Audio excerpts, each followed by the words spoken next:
Alhamdulillahi Rabbil Alamin. Wassalatu wassalam ala asyrafil anbiya'i wal mursalin wa ala alihi wa sahbihi ajma'in. Subhanaka la ilma lana illa ma 'allamtana innaka antal alimul hakim. La hawla wa la quwwata illa billahil aliyyil azim. Rabbi shrah li sadri wa yassir li amri wahlul 'uqdatam min lisani yafqahu qawli. Allahumma iftah 'alaina bi futuhil 'arifin bik. Allahumma ij'alna minal ladzina yastami'una al-qawla fayattabi'una ahsana. Allahumma alimna bima jahilna wa anfa'na bima 'allamtana wa zidna ilman nafi'a ya rabbal alamin.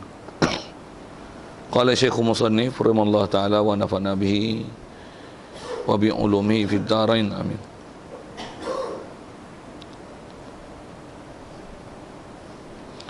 Kata Musannif rahimallahu taala, kita muka surat 20 rasanya. Kata Musannif, soal macam mana percaya dengan malaikat. Masa habis dah bab kalam itu. Ya. Jawabnya iaitu wajib atas setiap mukallaf percaya dan i'tiqad yang jazim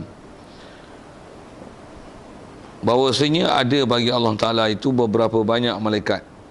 Mereka itu adalah jisim yang latif, yang dijadikan dia daripada nur. Mereka itu adalah hamba Allah, yang Allah Ta'ala peliharakan mereka itu daripada mengerjakan barang yang Tuhan tegahnya. Lagi pula suci mereka itu daripada sifat-sifat manusia.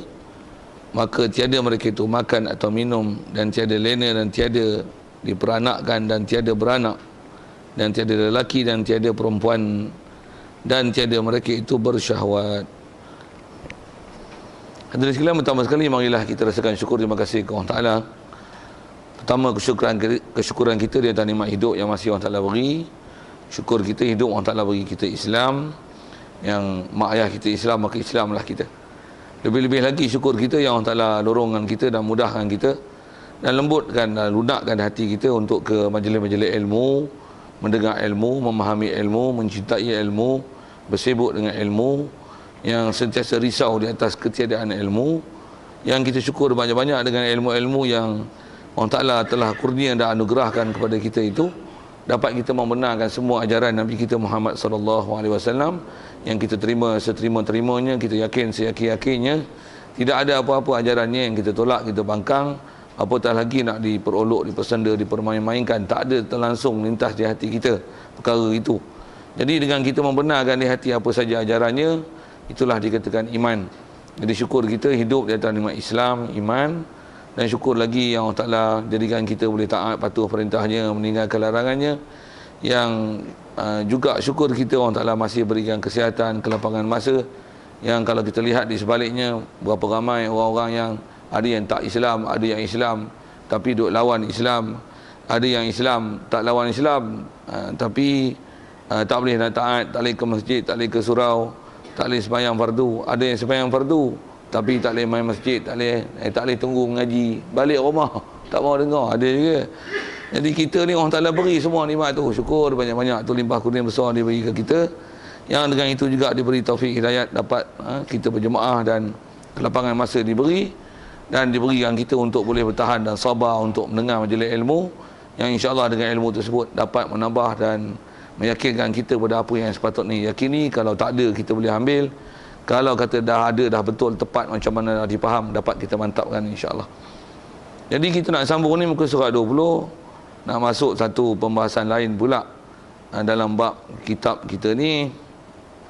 Yang terdekat kita bicara adalah bab terakhir 13 daripada yang 13 lah, mengikut Abu Hasan Asy'ari, yang wajib diketahui atas jalan tafsil.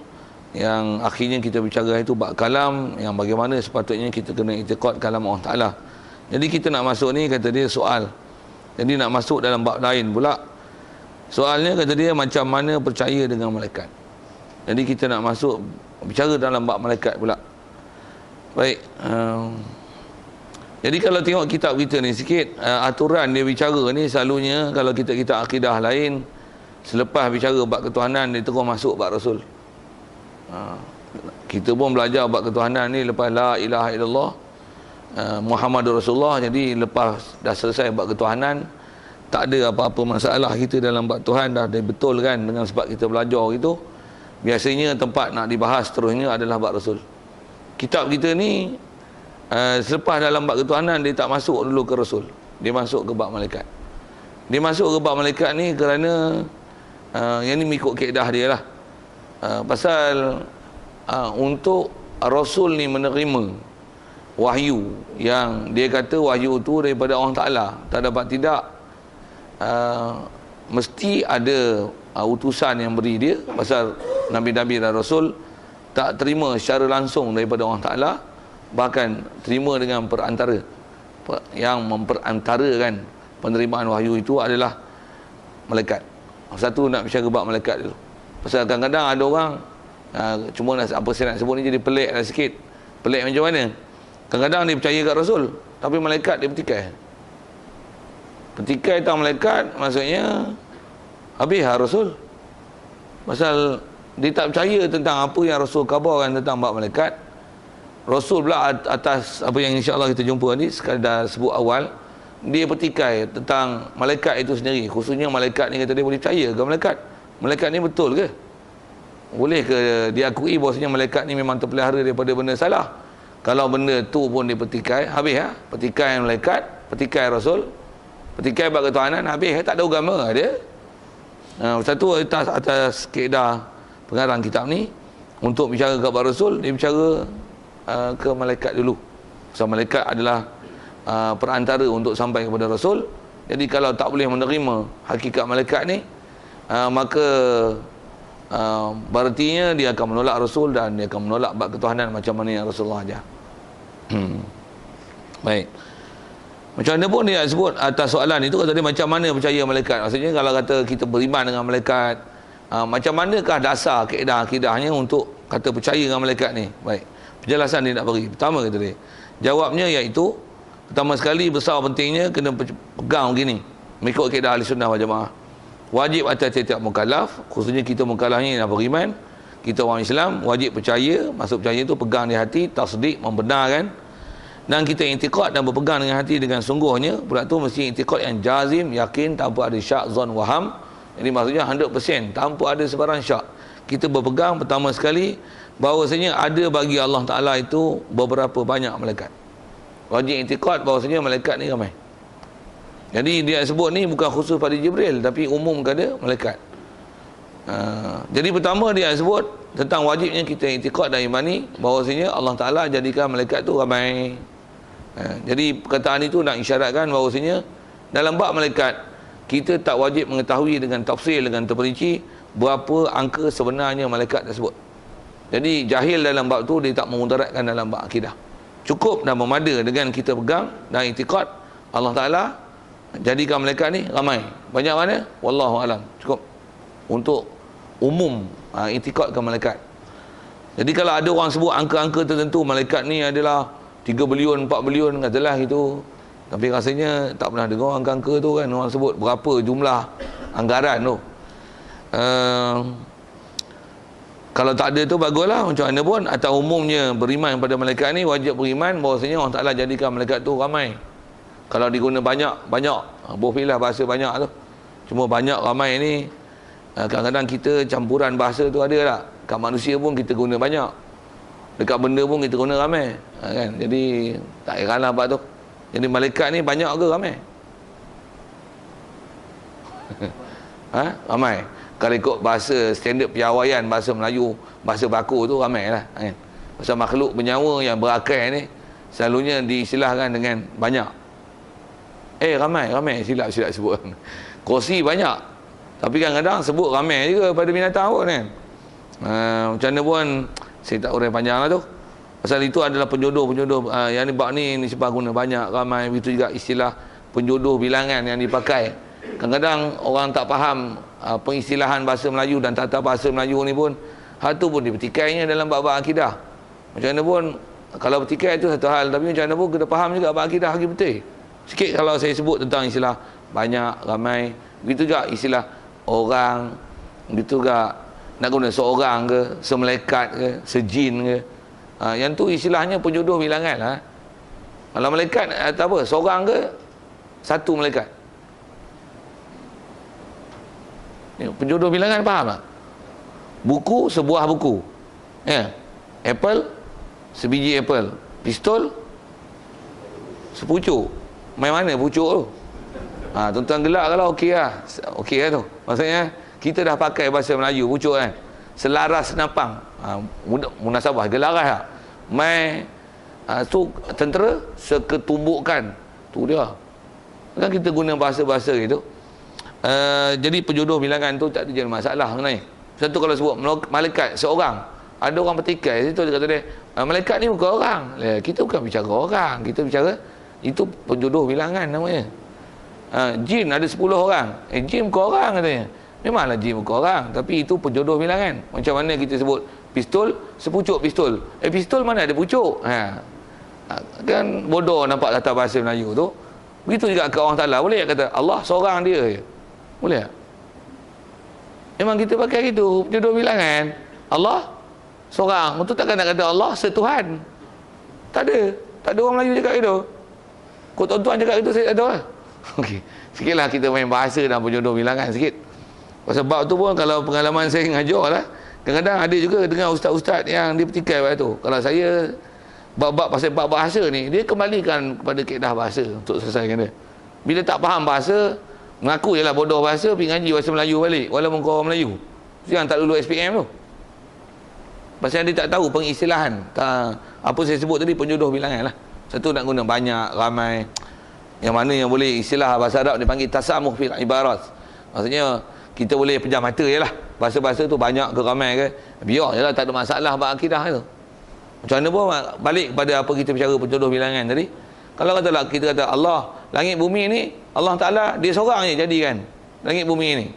Kita gunakan bahasa penjodoh bilangan tu seorang. Seorang tu bukanlah maksudnya dia orang, itu penjodoh bilangan. Macam mana pun kalau ada orang dia i'tikad seorang tu Allah Ta'ala ni orang, kafir salah i'tikad. Satu, bila orang Melayu tak faham Melayu, kena hurai balik penjodoh bilangan ni, kena bagi hurai balik. Apatah lagi kalau nampak jelas dia petikai, ustaz kenapa gunakan Allah ni seorang sedangkan Allah bukan orang. Sah lah, kena syarah bahasa Melayu balik kat dia. Tapi tuan-tuan ni tanya sikit, reti tak bahasa Melayu? Reti kan? Kalau reti saya tak panjang situ kan. Tapi kalau ada muskil tanya balik lah. Saya orang Melayu yang saya lulus SPM, takat bahasa Melayu SPM ni saya boleh hurai lah. InsyaAllah saja sikit main-main bahasa itu tuan. Pasal hari tu pun kita dalam bab-bab ketuhanan pun kita ada bicara antara benda-benda yang menyebabkan silap manusia ni adalah bab-bab bahasa, khususnya bahasa Arab.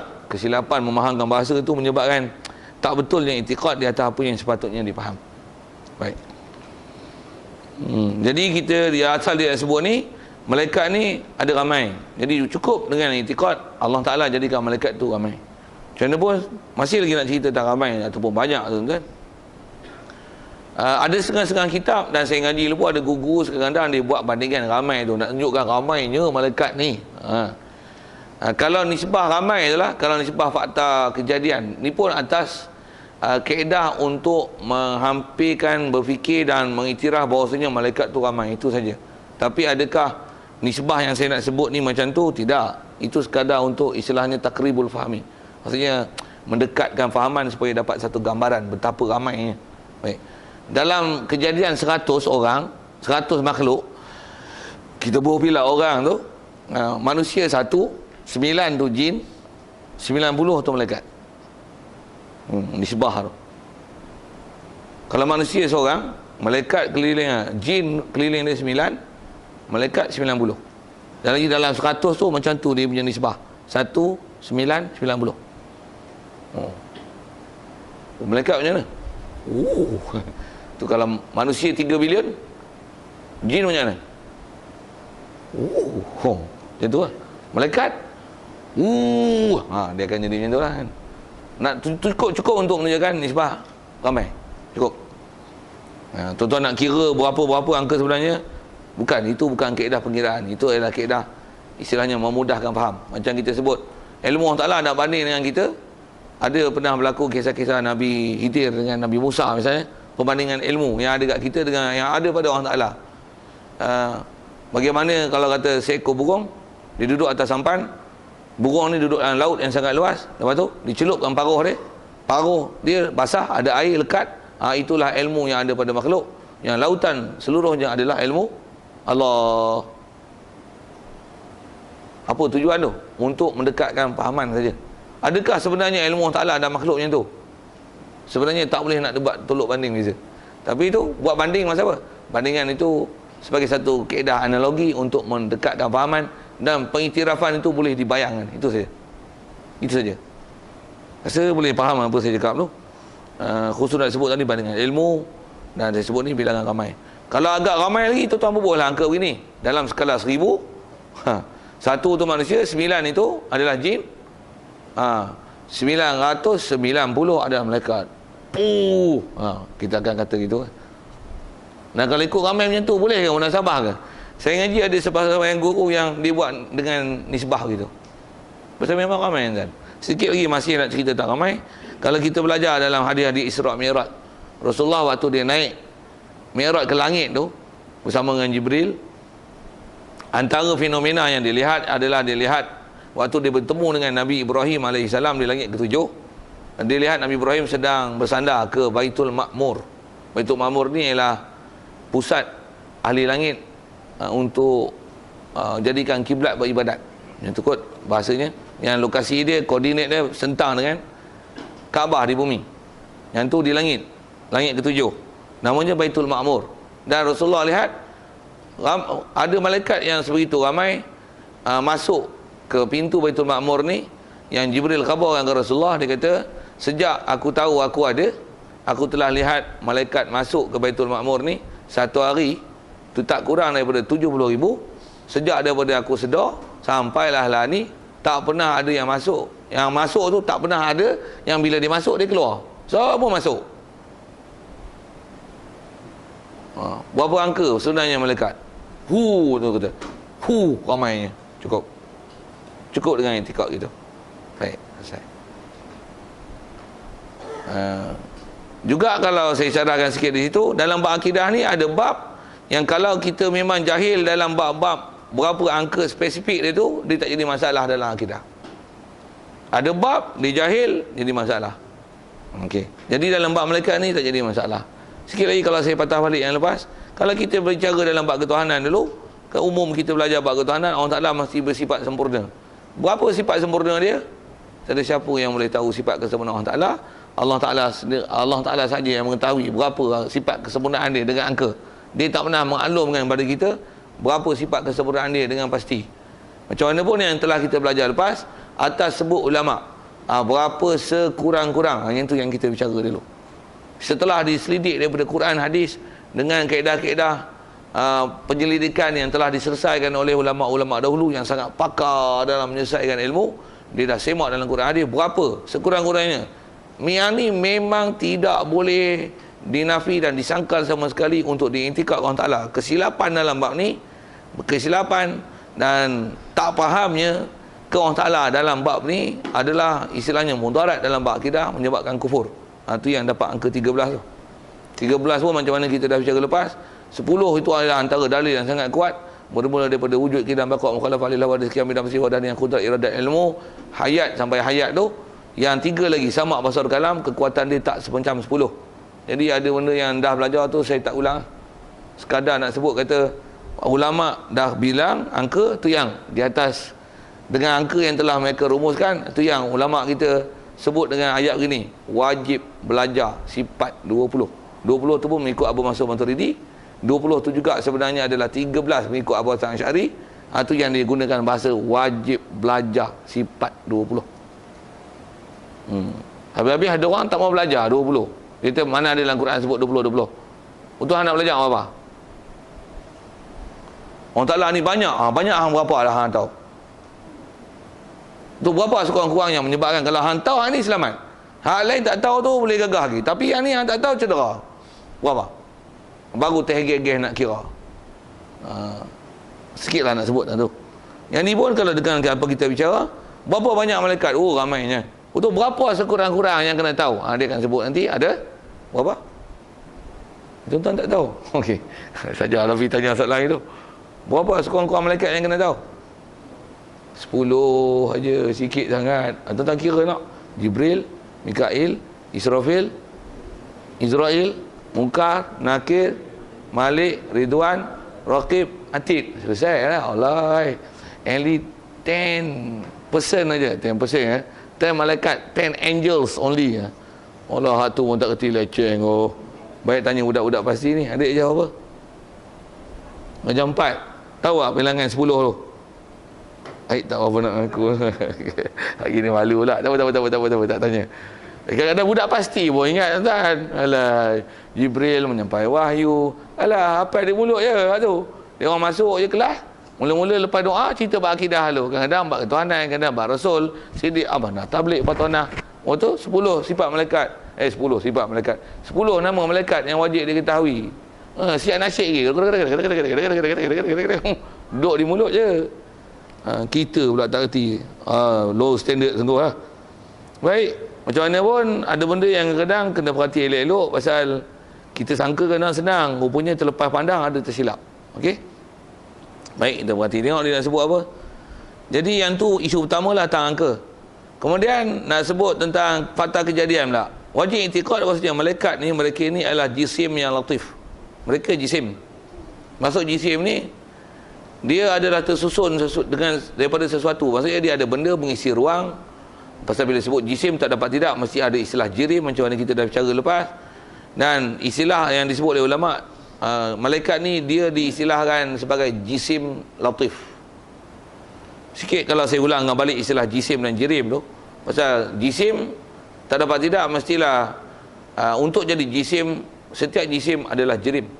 Jirim ni ialah setiap sesuatu yang maujud, yang ada, yang kewujudan dia mengisi ruang. Hak tu dipanggil jisim.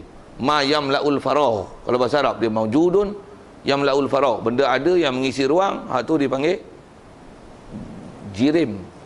Kalau bahasa orang putihnya dipanggil matter. Matter occupy space. Itu bahasa Inggerisnya lah. Ketiga anda bahasa Inggeris. Saya tanya budak-budak yang ngaji sains dengan bahasa Inggeris. Bahasa Inggeris tu. Matter occupy space. Matter ni apa? Kita syai' sesuatu.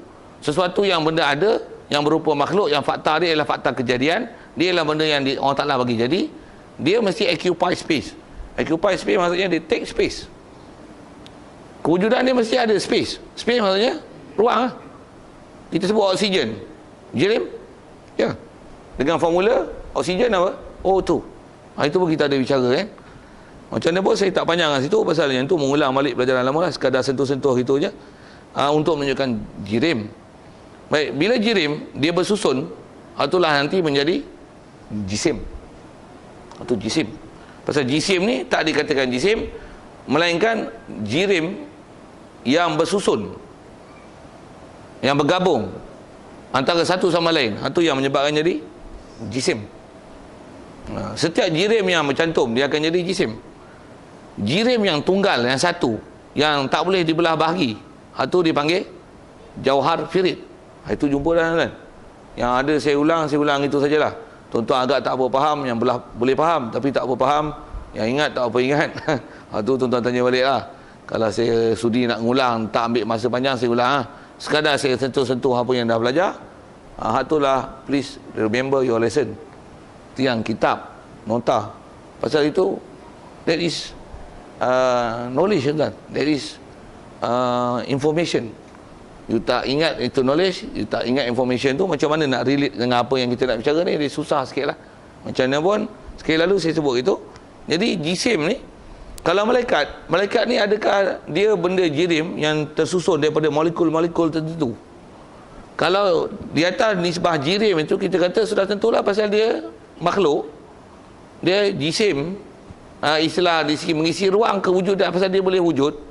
Disebab kejadian dia boleh membentuk, menyerupa diri dia dengan apa yang Allah Ta'ala perintahkan dia untuk dia menyerupa diri, rupa manusia boleh, boleh menyerupakan diri dengan seorang lelaki, rupa sahabat Rasulullah, macam-macam rupa lah ikut apa yang Allah Ta'ala perintahkan dia untuk dia menyerupakan diri. Jadi dari sifat kejadiannya dia ialah jisim yang latif. Cuma disebut jisim latif. Pasal apa latif? Pasal kewujudan dia dengan mengisi ruang itu tak boleh nak describe dengan molekul. Satu dia panggil jisim latif. Sikit kalau saya sebut ini, kalau umum bahasa malaikat cahaya betul tak? Kita ada cahaya sekarang. Tuan nampak cahaya? Kalau saya sebut oksigen memang ada kan, tapi kita tak nampak oksigen betul tak? Tapi oksigen masih boleh diformulasikan O2. Keliling kita ada wap air sekarang? Ada air keliling kita? Ada dalam bentuk wap. Dia ialah H2O. Kalau saya sebut cahaya, tuan-tuan sebut formula cahaya. Cannot describe it. Tak boleh describe dalam bentuk molekul. Tapi ada tak? Ada. Take space? Yes, surely. Is take space. Dia ada ruang yang dia ambil.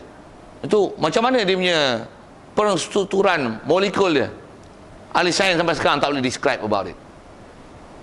Itu yang ulama kita dah hurai lama, tuan. Kita apa malaikat ni? Jisim. Dia berjisim. Dan dia boleh menjisimkan diri dia, malaikat. Tapi asal kejadian dia daripada nur, cahaya. Kita tak boleh nak structurekan dia dengan bentuk-bentuk formulasi apa-apa, baik formula sains ataupun sebagainya. Dalam nas pun tak ada dalam Quran hadis menceritakan tentang jisim mereka macam mana. Tapi atas kata kejadian dia daripada nur, kalau kita dari segi kaedah berfikir, cahaya memang ada, dia take space something, tapi macam mana dia punya molekul, cannot describe it. Scientists, even the scientists, neither know, scientists know about this. Boleh kot betul saya punya bahasa Inggeris tu? Betul kan? Neither know, dua-dua tak ada. Even the scientists, even the ulama, neither know of them, know about, nak describe kan malaikat ni. Sekarang kena campur sikit orang putih, bahasa Inggeris, Melayu, tuan-tuan boleh telah mana, it's up to you.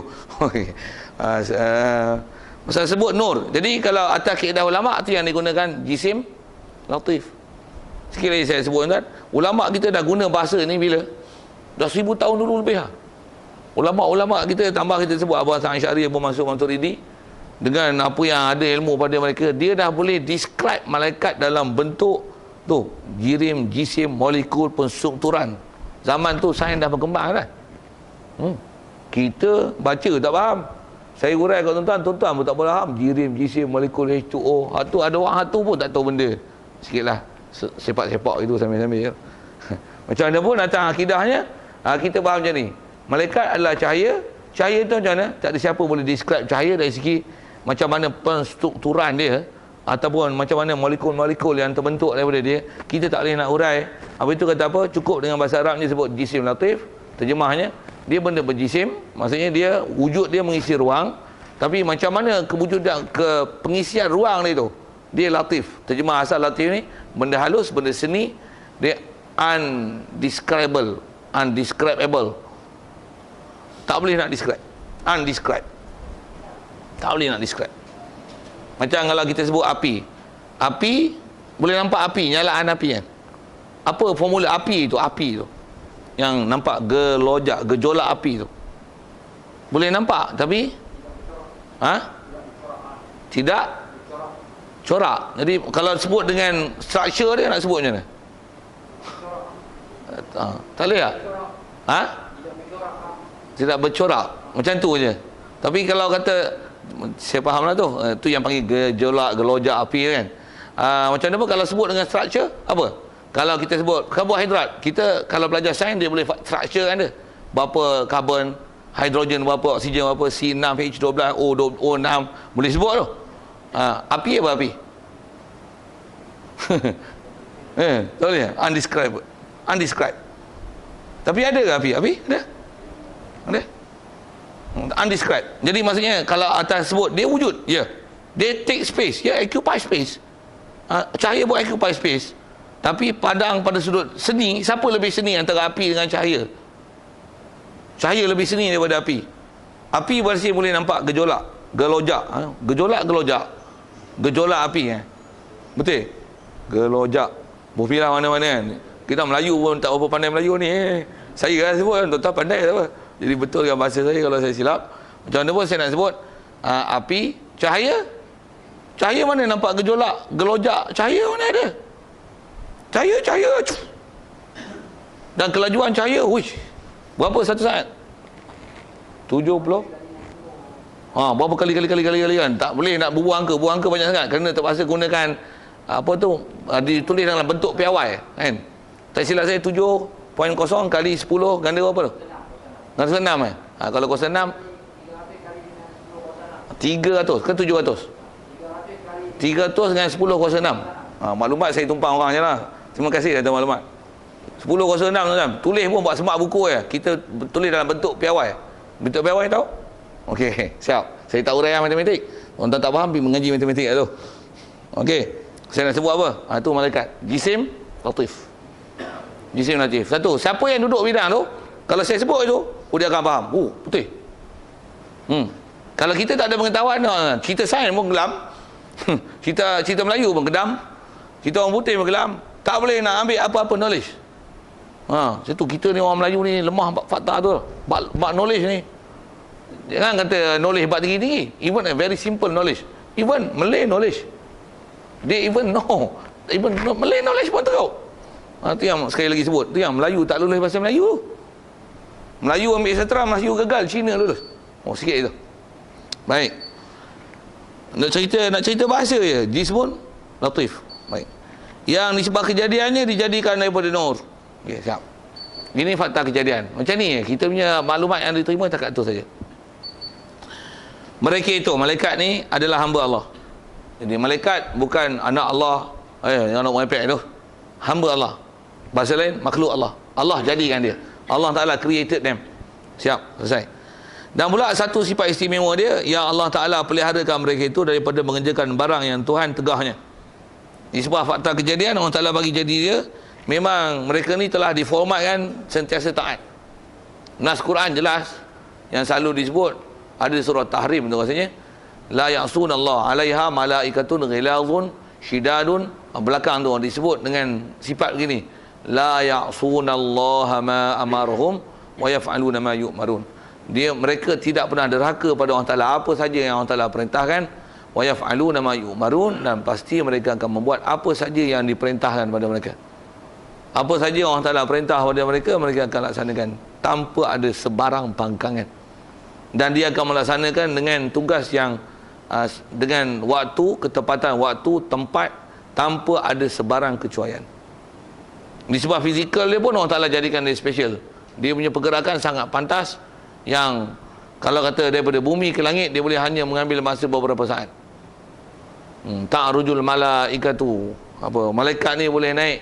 Ta'rujul malaikatu warruhu fiha kana miqdaruhu al-fasanati mimma ta'udun. Pergerakan malaikat dengan ruh, orang Ta'ala sebut dalam surah Ma'arij itu, daripada bumi ni ke malaikat, kadaran pergerakan malaikat ni fi yaumin kana miqdaruhu al-fasanati mimma ta'udun. 24 jam perjalanan malaikat adalah perjalanan 1000 tahun manusia. Manusia yang paling handal untuk bergerak menggunakan alat dan sebagainya, 1000 tahun dia bergerak. Malaikat gerak hanya 24 hours. Yang tu yang kita, kalau kajian-kajian sains kan, mereka mengukur jarak bintang dengan menggunakan kelajuan cahaya. Ni 3000 tahun perjalanan cahaya. Nak pergi bintang tu, satu bintang antara bintang-bintang dalam galaksi, dalam Milky Way tu, mereka suka dengan apa kan? Perjalanan cahaya. Bukan 3 tahun perjalanan unta. No, tak masuk buk. Perjalanan cahaya, teropong tu, dengan kaedah pengiraan matematik dan fizik dia orang lah. Saya pun ngaji kelas saya boleh nak kira tu, biar sebut tu. Dia orang kira dengan kiraan tu. Perjalanan cahaya, 3 tahun perjalanan cahaya. Tapi malaikat, kalau nisbah tu yang disebut dengan nisbah kadaran perjalanan tu, kana miqdaru al-fasanati mimma ta'udun. Sebut Ma'arij tu takut silap. Yang tu dalam surah Sajdah ada kan. Saya sebut sa'ala sa'ilu bi'azabin waqi' 'alal kafiri laysa lahu dafi' min Allah zil ma'arij ta'rujul malaikatu warruhu ilaihi. Dia nak mencampur dengan surah Sajdah. Ta'rujul malaikatu warruhu ilaihi khamsina alfasanah, 50,000 tahun. Lajak pergi masuk surah lain. Tapi kalau ikut ayat tu bukan sebut alfasanah 1000 tahun, tapi sebut dengan 50,000 tahun. Macam mana pun angka-angka yang ada disebut dalam Quran itu nak menunjukkan pergerakan mereka sangat pantas. Cukup. Jadi asal nak bicaranya, mereka ni ada kekuatan fizikal yang sangat luar biasa Allah Ta'ala bagi. Jadi nisbah pergerakan kepantasan, begitu juga saiz pun bukan macam saiz kita. Ada saiz yang kadang-kadang kita tak terbayangkan saiz mereka. Malaikat Jibril dia ada 600 sayap. Satu sayap dia menutup timur dan barat. Tuan bayang saiz malaikat Jibril yang sebenar.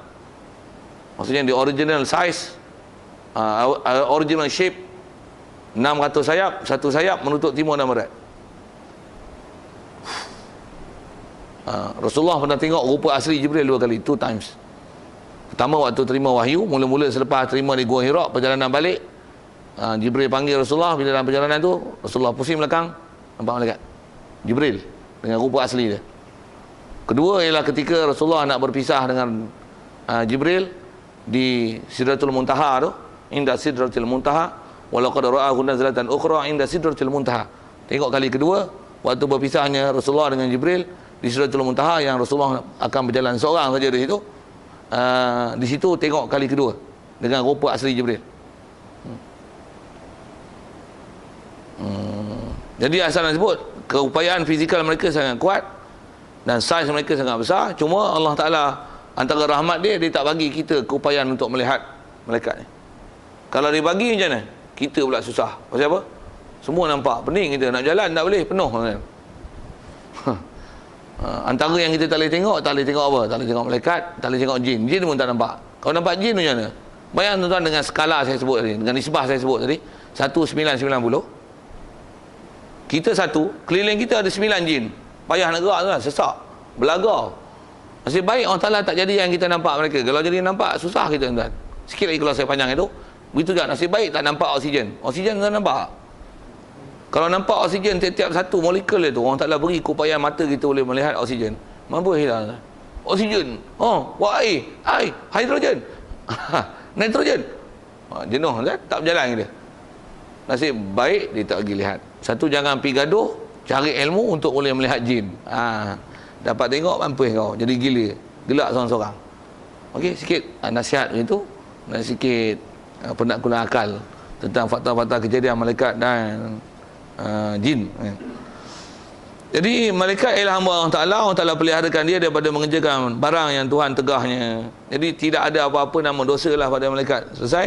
Lagi pula mereka ini suci dari mereka itu daripada sifat-sifat manusia. Tidak ada apa-apa nama sifat manusia. Sifat manusia mana? Sifat manusia yang dengan itu menyebabkan manusia ada keistimewaan manusia, yang dia jadi manusia. Macam mana pun dia hurai. Apa dia sifat manusia ni? Maka tiada mereka itu makan. Ini sifat manusia yang tak ada pada malaikat. Mereka tak makan, tak minum.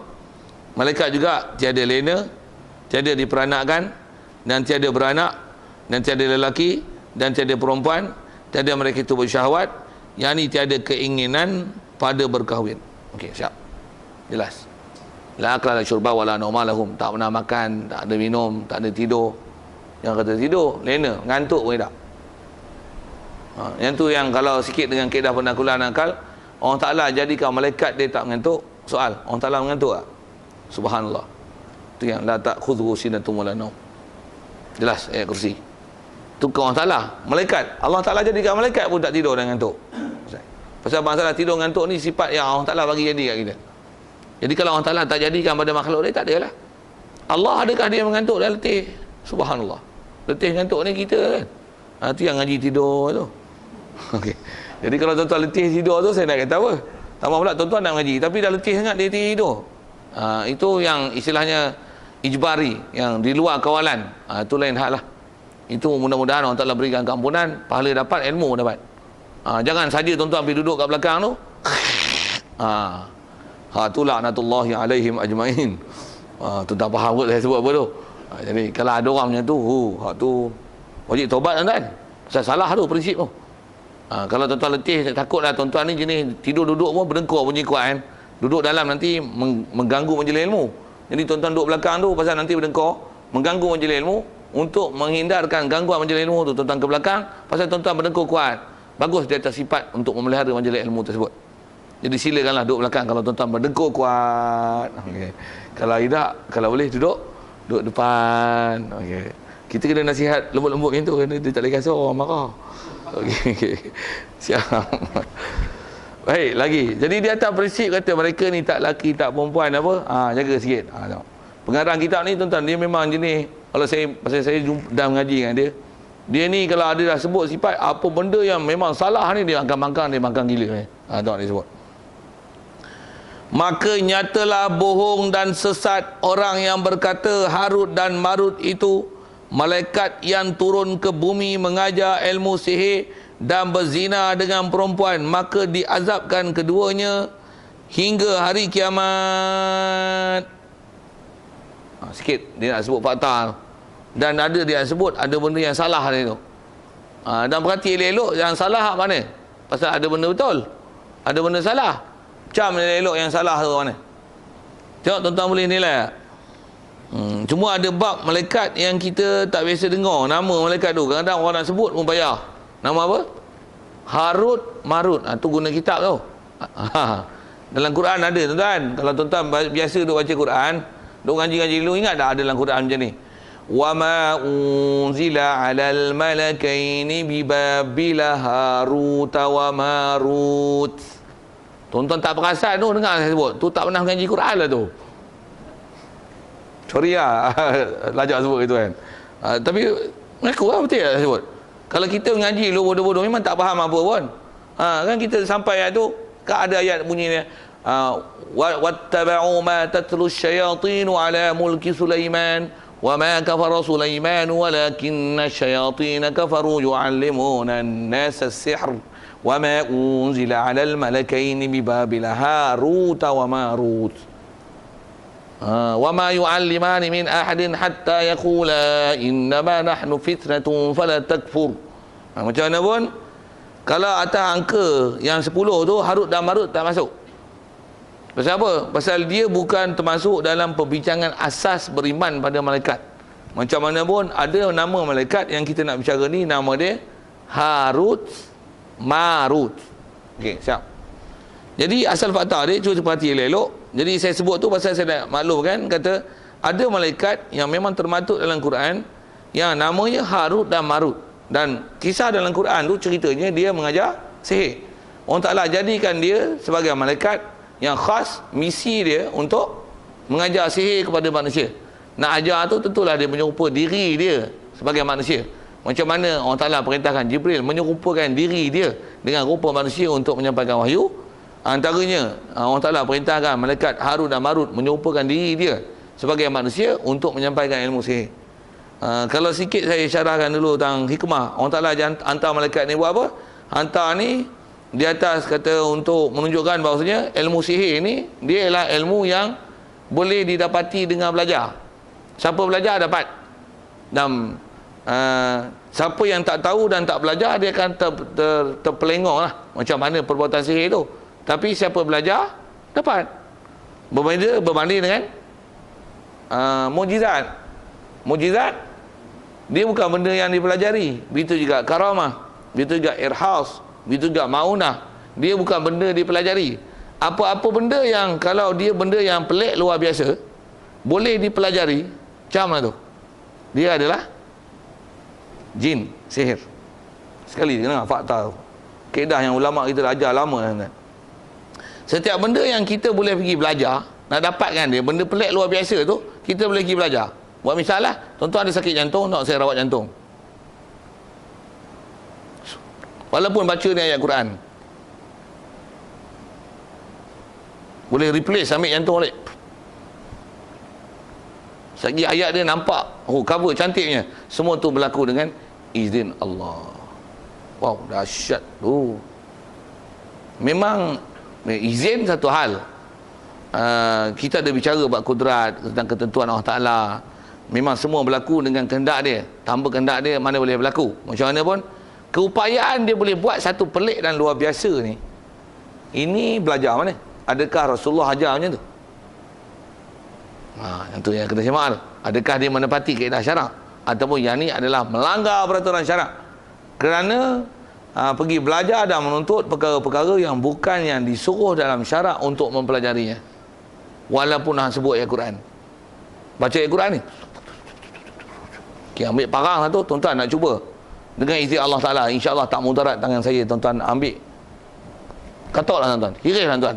Contoh nak ambil ni, ambil kayu, potong, tebu ke apa ke, letak tuan, tajam, mungkin tajam, dengan izin Allah Ta'ala. Iris tuan, iris. Pegang. Ambil tongkat.